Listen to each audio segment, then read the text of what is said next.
Selama mana belum mati, selama mana roh kita tidak melepasi halqum kita, maka di atas muka bumi ini setiap ucapan Bismillahirrahmanirrahim akan mendapat pahala. Setiap ucapan Subhanallah ditulis oleh malaikat. Setiap 10 sen yang dimasukkan kerana Allah, maka dikirakan kebaikan oleh Allah Subhanahu wa taala. Maka ramai yang menyesal di malam pertama berada di alam barzakh.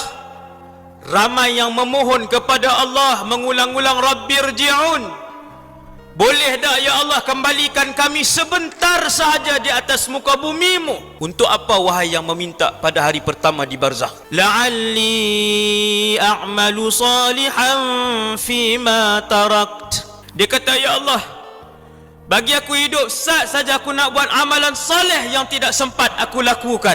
Lalu dijawab oleh Allah, kalla innaha kalimatun huwa qailuha. Tuhan kata tidak sama sekali. Siapa yang akan dikembalikan? Mana ada manusia yang dah duduk di alam barzakh kemudian nak dikembalikan? Takat mana hak buat takat tu ya.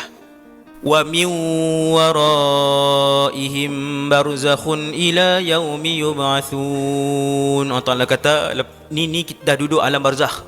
Maka ayat ini dibacakan kepada saya yang hidup dan tuan-tuan yang hidup untuk kita mengambil iktibar, untuk mula mengisi keseluruhan kehidupan kita dengan ibadah dan mencari redha Allah. Kerana manusia yang mencari redha Allah dan akhirat, beliau akan diberikan dunia dan kekayaan oleh Allah Subhanahu wa taala.